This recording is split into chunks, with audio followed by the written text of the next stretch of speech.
हिंदी साहित्य quick revision with आरती शर्मा। दोस्तों, आपको मेरे चैनल पसंद आए तो इसे लाइक करें, शेयर करें, सब्सक्राइब करें। साथ ही साथ मेरे वीडियोस के अगले नोटिफिकेशंस को पाने के लिए बेल आइकन को प्रेस करें। दोस्तों, आज हम करेंगे हिंदी उपन्यासों का पार्ट 15, जिसमें हम देखेंगे प्रेमचंदोत्तर युगीन अगले उपन्यासकार। तो गौर करें दोस्तों, हमारे अगले उपन्यासकार हैं अमृत राय। ठीक है, ध्यान से सुनेंगे इनके बारे में। अमृत राय के उपन्यास हैं। पहले ये समझें कि अमृत राय कैसे उपन्यासकार हैं। तो ध्यान रखेंगे दोस्तों, सामाजिक उपन्यासकार हैं अमृत राय। ठीक है, सामाजिक, ध्यान रखेंगे, सामाजिक उपन्यासकार, इंपॉर्टेंट बात है।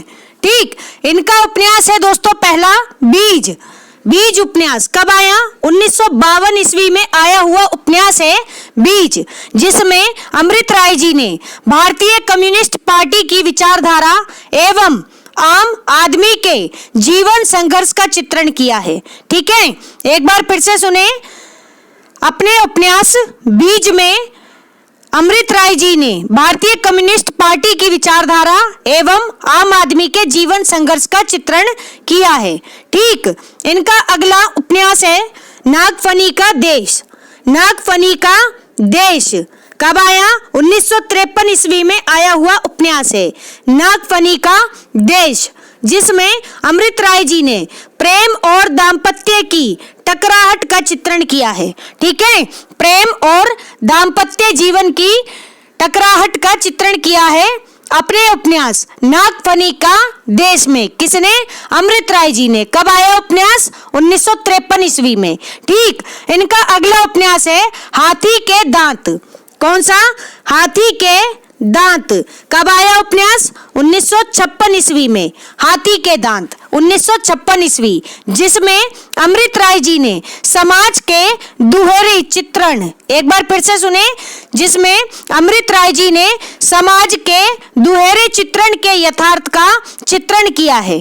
ठीक है, ध्यान रखेंगे, समाज के दुहरे चित्रण के यथार्थ का चित्रण किया है। ठीक है, फिर है इनका अगला उपन्यास दोस्तों सुख दुख। कौन सा उपन्यास? सुख दुख। कब आया? 1969 ईस्वी में आया हुआ उपन्यास है सुख दुख। ठीक है, जिसमें अमृत राय जी ने, आप ध्यान से सुनने, जिसमें अमृत राय जी ने जीवन में सुख दुख की शाश्वत समस्या का चित्रण किया है। ठीक, जीवन में सुख दुख की शाश्वत समस्या का चित्रण किया है अमृत राय जी ने अपने उपन्यास सुख दुख में। कब आया उपन्यास? 1969 ईस्वी में। ठीक है, इनका अगला उपन्यास है दोस्तों, ध्यान दें, भटियाली। कौन सा? भटियाली। गौर करेंगे, भटियाली उपन्यास भी आया 1969 ईस्वी में। कब? 1969 ईस्वी में। इसमें अमृत राय जी ने अविवाहित चित्रा जो कि उपन्यास की पात्र हैं, इनके प्रेम द्वंद्व का चित्रण किया है। ठीक है, अविवाहित चित्रा के प्रेम द्वंद्व का चित्रण किया है अमृत राय जी ने अपने उपन्यास भटियाली में। ठीक, इनका अगला उपन्यास है दोस्तों जंगल। जंगल उपन्यास भी आया 1969 ईस्वी में। कब? 1969 ईस्वी में, जिसमें अमृत राय जी ने वर्तमान सभ्यता को जंगल सभ्यता के रूप में चित्रित किया है। एक बार फिर से सुनेंगे, अमृत राय जी ने अपने उपन्यास जंगल में वर्तमान सभ्यता को जंगल सभ्यता के रूप में चित्रित किया है। इंपॉर्टेंट बात है, ध्यान रखेंगे। इनका अगला उपन्यास है धुआं। कौन सा? धुआं। कब आया? 1977 ईस्वी में आया हुआ उपन्यास है धुआं, जिसमें अमृत राय जी ने नई पीढ़ी के भटकाव एवं सामाजिक राजनीतिक मूल्यहीनता का चित्रण किया है। एक बार फिर से सुने, अमृत राय जी ने अपने उपन्यास धुआं में नई पीढ़ी के भटकाव एवं सामाजिक राजनीतिक मूल्यहीनता का चित्रण किया है। ठीक है, कब आया उपन्यास धुआं? तो ये आया 1977 ईस्वी में। किसका है? अमृत राय जी का उपन्यास है। एक बार फिर से सुनेंगे सभी उपन्यासों को। गौर करेंगे दोस्तों, अमृत राय जी कैसे उपन्यासकार हैं? सामाजिक उपन्यासकार हैं। ठीक है, इनका उपन्यास बीज कब आया? 1952 ईस्वी में। फिर इनका उपन्यास आया नागफनी का देश 1953 ईस्वी में, जो कि प्रेम और दाम्पत्य की टकराहट का चित्रण इस उपन्यास में मिलता है। ठीक, फिर है हाथी के दांत। हाथी के दांत उपन्यास आया 1956 ईस्वी में। फिर है सुख दुख। सुख दुख उपन्यास कब आया? 1969 ईस्वी में। ठीक, 3 उपन्यास आए इनके 1969 ईस्वी में। पहला सुख दुख, दूसरा भटियाली। भटियाली भी 1969 ईस्वी में, जिसमें अविवाहित चित्रा के प्रेम द्वंद का चित्रण किया गया है। ठीक, फिर है इनका अगला उपन्यास जंगल, ये भी आया 1969 ईस्वी में। फिर है धुआं, ये उपन्यास कब आया? 1977 ईस्वी में। ठीक है, ध्यान रखेंगे ये सभी उपन्यास हैं अमृत राय जी के। ठीक है, अगले उपन्यासकार हैं, ध्यान दें, अमरकांत। अमरकांत, ठीक है, अमरकांत के बारे में यहाँ एक कुछ इंपॉर्टेंट बात है, ध्यान से सुने। अमरकांत और श्री लाल शुक्ल, अमरकांत और श्री लाल शुक्ल, ये नाम याद रखें। ठीक है, इन दोनों को संयुक्त रूप से, ठीक है, इन दोनों को संयुक्त रूप से 2011 में 45वां, कौन सा? 45वां, ध्यान रखें, 45वां भारतीय ज्ञानपीठ पुरस्कार मिला था। ठीक है, अमरकांत और श्रीलाल शुक्ल जी को 2011 में 45वां भारतीय ज्ञानपीठ पुरस्कार मिला था संयुक्त रूप से। ठीक है, इंपॉर्टेंट बात है, ध्यान रखेंगे। अब पढ़ते हैं अमरकांत जी के बारे में। अमरकांत कैसे उपन्यासकार हैं? प्रगतिशील उपन्यासकार हैं अमरकांत। ठीक है, प्रगतिशील उपन्यासकार। देखते हैं इनके उपन्यास। सबसे पहले इनका उपन्यास है दोस्तों, कौन सा? ध्यान देंगे, सूखा पत्ता। सूखा पत्ता उपन्यास, ठीक है, कब आया? 1959 ईस्वी में। 1959 ईस्वी में आया हुआ उपन्यास है सूखा पत्ता, जिसमें अमरकांत जी ने कथानायक कृष्ण की, कथानायक कौन है इसमें? कृष्ण है, और कृष्ण की प्रेम कथा का चित्रण किया है अमरकांत जी ने। किसमें? अपने उपन्यास सूखा पत्ता में। कब आया उपन्यास? 1959 ईस्वी में। ठीक, फिर इनका अगला उपन्यास है आकाश पक्षी। कौन सा? आकाश पक्षी। कब आया? 1967 ईस्वी में। 1967 ईस्वी में आया हुआ उपन्यास है आकाश पक्षी, जिसमें अमरकांत जी ने स्वाधीन भारतीय समाज के अंतर विरोधों का अंकन किया है। ठीक है, एक बार फिर से सुने। अमरकांत जी ने अपने उपन्यास आकाश पक्षी में स्वाधीन भारतीय समाज के अंतर विरोधों का अंकन किया है। कब आया उपन्यास? 1967 ईस्वी में। ठीक है, ध्यान रखेंगे। फिर है इनका अगला उपन्यास काले उजले दिन। कौन सा उपन्यास? काले उजले दिन। कब आया? 1969 ईस्वी में।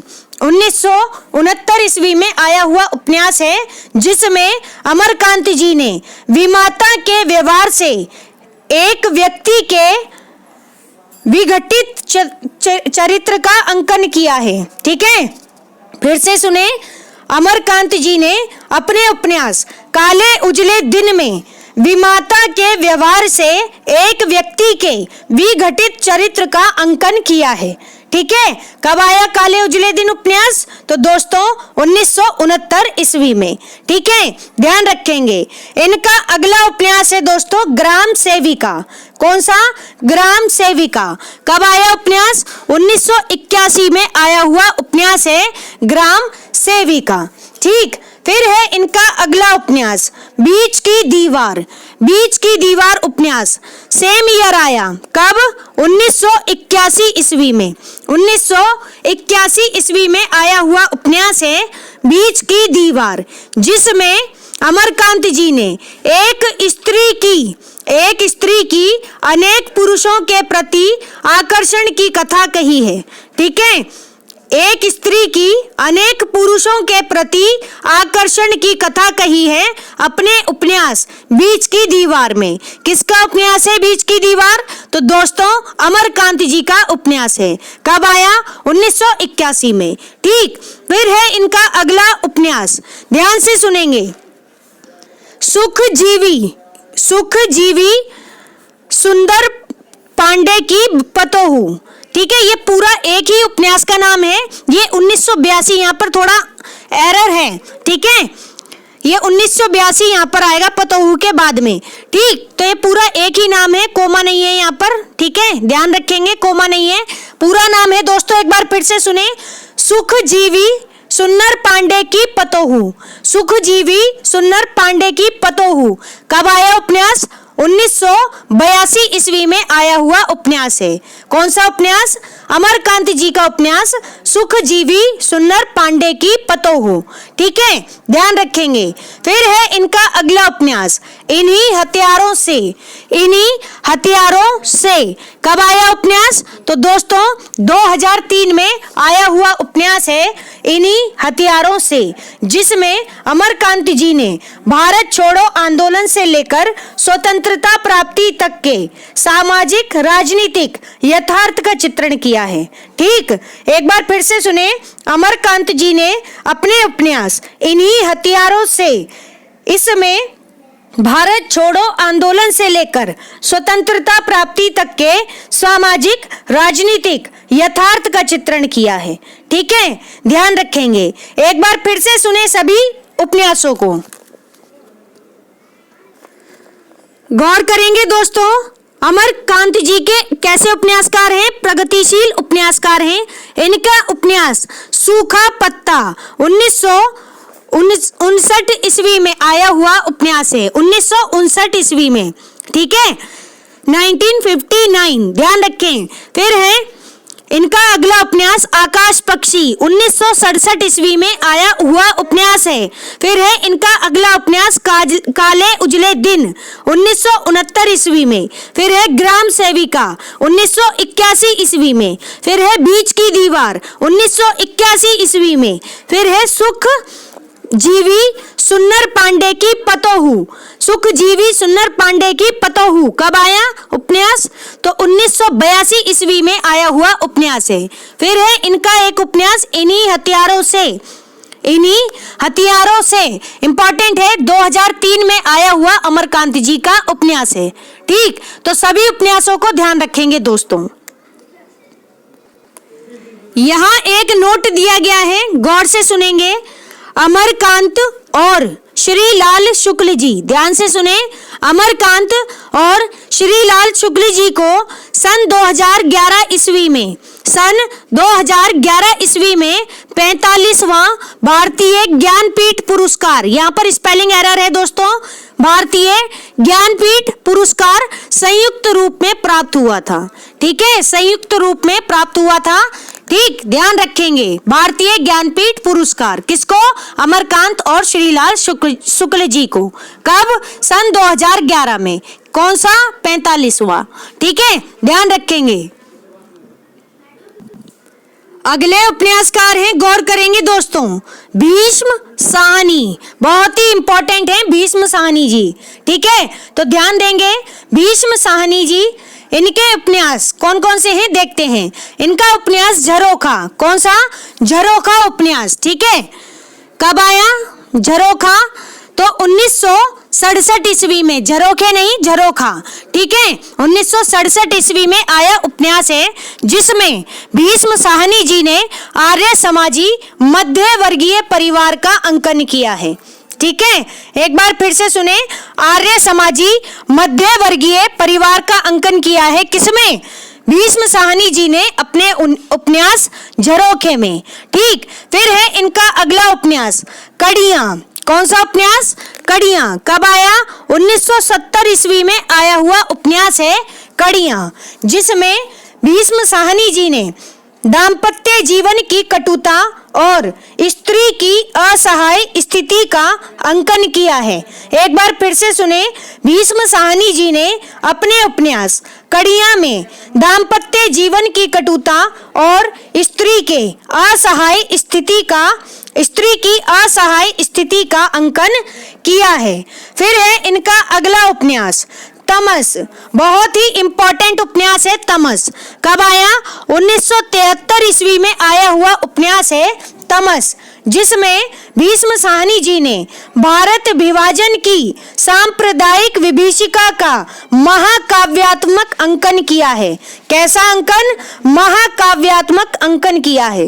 एक बार फिर से सुनेंगे, भीष्म साहनी जी ने अपने उपन्यास तमस में भारत विभाजन की सांप्रदायिक विभीषिका का महाकाव्यात्मक अंकन किया है। कब आया उपन्यास? 1973 ईस्वी में आया हुआ उपन्यास है। इसके बाद है इनका अगला उपन्यास बसंती। कौन सा? बसंती उपन्यास। कब आया?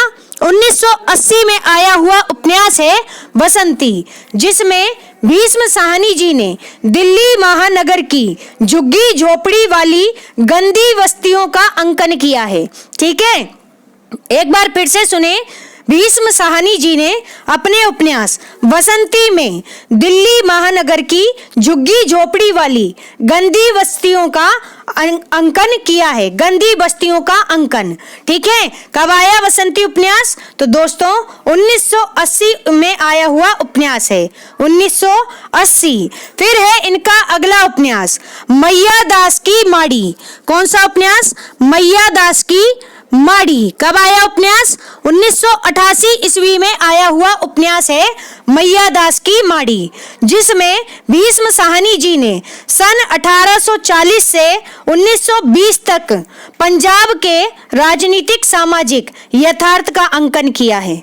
एक बार फिर से सुनेंगे, भीष्म साहनी जी ने अपने उपन्यास मैया दास की माड़ी में सन 1840 से 1920 तक पंजाब के राजनीतिक सामाजिक यथार्थ का अंकन किया है। ठीक है, फिर है इनका अगला उपन्यास कुंतो। कौन सा? कुंतो उपन्यास। कब आया? 1993 में आया हुआ उपन्यास है कुंतो, 1993 में। ठीक, जिसमें भीष्म साहनी जी ने नारी जीवन की चिरंतन पराधीनता। एक बार फिर से सुने, जिसमें भीष्म साहनी जी ने नारी जीवन की चिरंतन पराधीनता जन्य पीड़ा का अंकन किया है। ठीक है, नारी जीवन की चिरंतन पराधीनता जन्य पीड़ा का अंकन किया है भीष्म साहनी जी ने अपने उपन्यास कुंतो में। कब आया उपन्यास? 1993 में। ठीक है, ध्यान रखेंगे। फिर है इनका अगला उपन्यास नीलू नीलिमा नीलोफर। नीलू नीलिमा नीलोफर। कब आया उपन्यास? 2000 ईस्वी में आया हुआ उपन्यास है नीलू नीलिमा नीलोफर। ठीक है, फिर है इनके अन्य उपन्यास, ध्यान दें, शरद चंद्र देवदास। फिर है इनका श्रीकांत। फिर है चरित्रहीन। फिर है गृहदाह। फिर है परिणीता। ठीक है, फिर है पथ के दावेदार। यहाँ पर थोड़ा स्पेलिंग एरर है।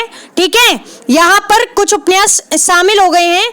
आपके सिर्फ ये नीलू नीलिमा नीलोफर तक ही उपन्यास हैं भीष्म साहनी जी के। ठीक है, और जो ये शरद चंद्र के उपन्यास हैं वो कौन से हैं दोस्तों? शरद चंद्र के उपन्यास हैं देवदास, श्रीकांत, चरित्रहीन, गृहदाह, परिणीता और पथ के दावेदार। ठीक है, एक बार फिर से सुने, ये जो एक्स्ट्रा लाइन ऐड हुई है यहाँ पर।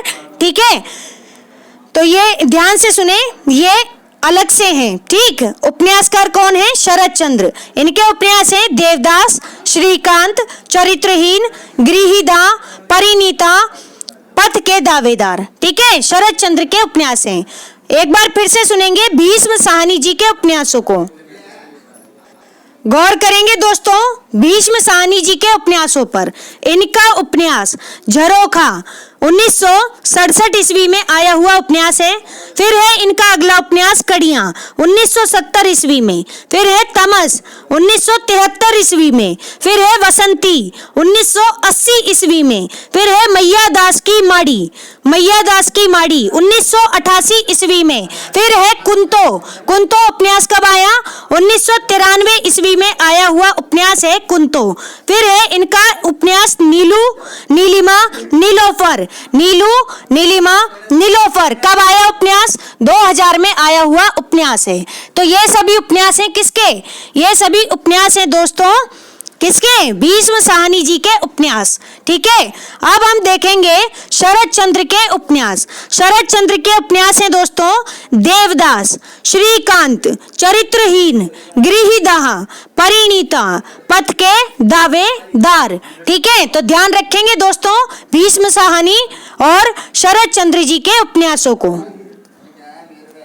अगले उपन्यासकार हैं दोस्तों, गौर करेंगे मार्कंडे जी के उपन्यास हैं, ध्यान दें। सेमल का फूल। पहली बात तो एक बात ये समझ लें, मार्कंडे मूलतः कहानीकार हैं। ठीक है, मूलतः ये कहानीकार हैं। इनके केवल यहाँ पर 2 उपन्यास हैं। एक सेमल का फूल जो कि 1959 ईस्वी में आया हुआ उपन्यास है, सेमल का फूल। और दूसरा उपन्यास है इनका अग्नि बीज। कौन सा? अग्नि बीज। ये भी 1959 में आया हुआ उपन्यास है। ठीक है, और कहीं कहीं इसका समय दोस्तों अग्नि बीज उपन्यास का 1981 भी मिला है। 1981 भी मिला है, ये दोनों समय आप याद रखेंगे। ठीक है, तो सेमल का फूल 1959 ईस्वी और अग्नि बीज आप लगाएं इसके 2 समय, एक 1959 और एक 1981। जो भी आपकी पुस्तक में दिया हो आप उसके अनुसार अपना आंसर सही समझें। ठीक है, और मार्कंडे जी ने अपने उपन्यास अग्नि बीज में गांधीवादी विचारधारा के बिखराव और अग्नि बीज के रूप में क्रांतिकारी युवा चेतना का अंकन किया है। ठीक है, एक बार फिर से सुनेंगे। मार्कंडे जी ने अपने उपन्यास अग्नि बीज में गांधीवादी विचारधारा के बिखराव और अग्नि बीज के रूप में क्रांतिकारी युवा चेतना का अंकन किया है। ठीक है, ध्यान रखेंगे। तो इस तरह मार्कंडे जी के 2 उपन्यास हैं, एक सेमल का फूल 1959 ईस्वी में, दूसरा अग्नि बीज 1959 या फिर 1981 में। आप 1981 ईस्वी को प्रायोरिटी दें। ठीक है, ध्यान रखें। अगले उपन्यासकार हैं दोस्तों जगदीश चंद्र माथुर। इनके उपन्यास कैसे हैं? प्रगतिवादी उपन्यास हैं। ठीक है, तो इसलिए इन्हें प्रगतिवादी उपन्यासकार भी कहा जाता है। कैसे उपन्यासकार? प्रगतिवादी उपन्यासकार भी कहा जाता है जगदीश चंद्र माथुर को। ठीक है, जगदीश चंद्र माथुर नाम याद रखें। इनका उपन्यास है दोस्तों यादों का पहाड़ उपन्यास कब आया? 1966 ईस्वी में आया हुआ उपन्यास है यादों का पहाड़। ठीक है, फिर है माथुर जी का यानी जगदीश चंद्र माथुर जी का उपन्यास धरती धन ना अपना। इंपॉर्टेंट है, धरती धन ना अपना कब आया? 1972 ईस्वी में आया हुआ उपन्यास है धरती धन ना अपना, जिसमें जगदीश चंद्र माथुर जी ने पंजाब के ग्रामीण दलित, ध्यान से सुने, पंजाब के ग्रामीण दलित जीवन को आधार बनाकर अपने उपन्यास की रचना की है। ठीक है, एक बार फिर से सुने। जगदीश चंद्र माथुर जी ने धरती धन्ना अपना इस उपन्यास में पंजाब के ग्रामीण दलित जीवन को आधार बनाकर इस उपन्यास की रचना की है। ठीक है, फिर है इनका अगला उपन्यास कौन सा? आधा पुल उपन्यास कब आया? 1973 ईस्वी में आया हुआ उपन्यास है आधा पुल, जिसमें जगदीश चंद्र माथुर जी ने युद्ध की विभीषिका का जीवंत अंकन किया है। युद्ध की विभीषिका का जीवंत अंकन किया है जगदीश चंद्र माथुर जी ने। किसमें? अपने उपन्यास आधा पुल में। ठीक, फिर है इनका अगला उपन्यास कभी न छोड़े खेत।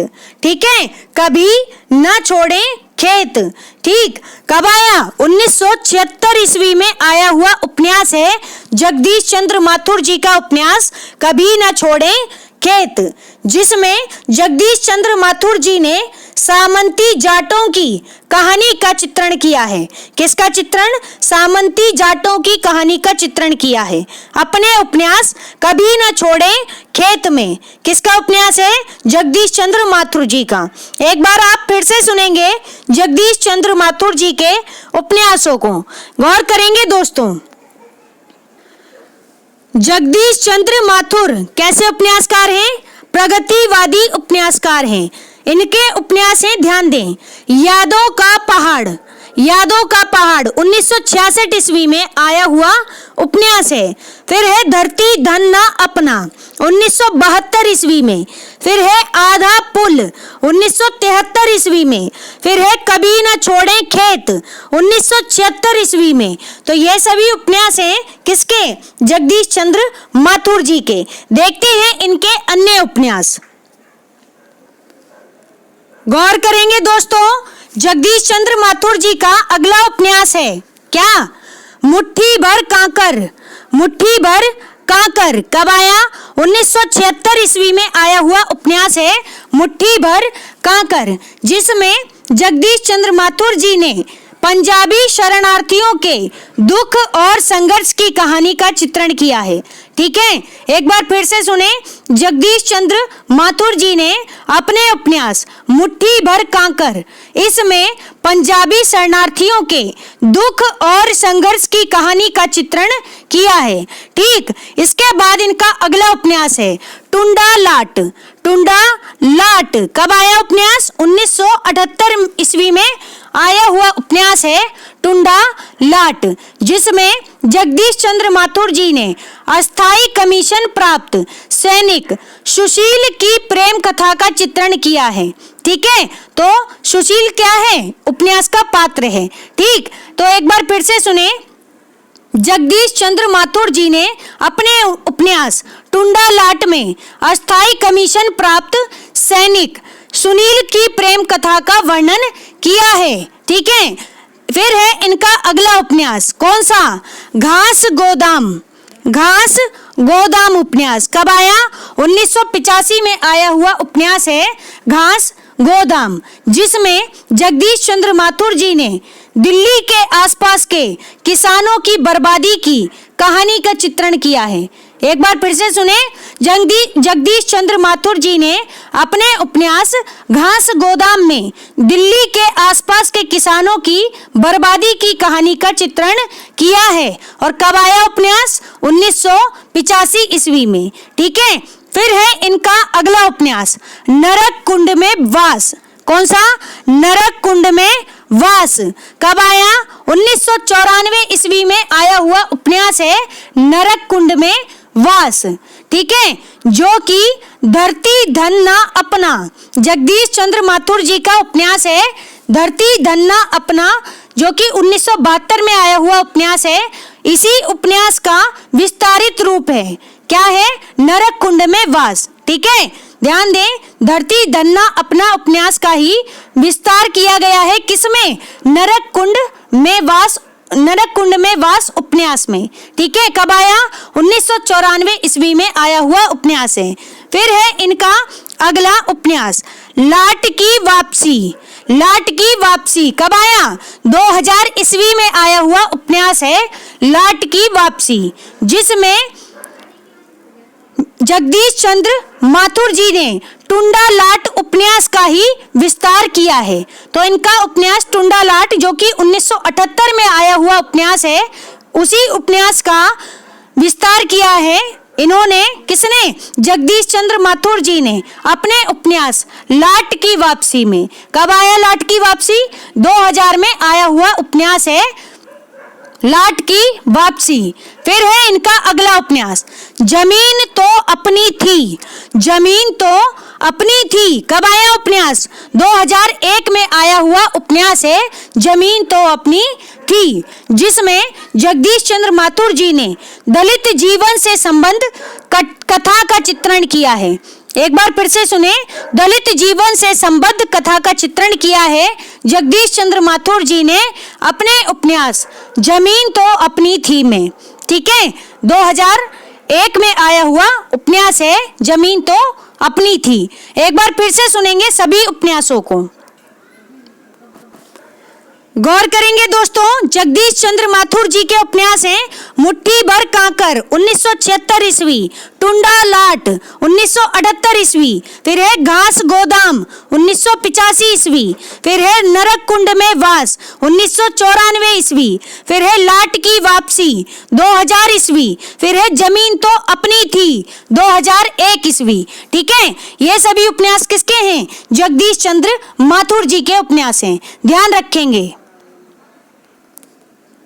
तो दोस्तों, हमारा आज का ये वीडियो यहीं समाप्त होता है। Thanks for watching. अगर आपको मेरे वीडियोस पसंद आ रहे हैं तो इन्हें लाइक करें, शेयर करें, मेरे चैनल को सब्सक्राइब करें। साथ ही साथ मेरे वीडियोस के अगले नोटिफिकेशंस को पाने के लिए बेल आइकन को प्रेस करें। धन्यवाद दोस्तों।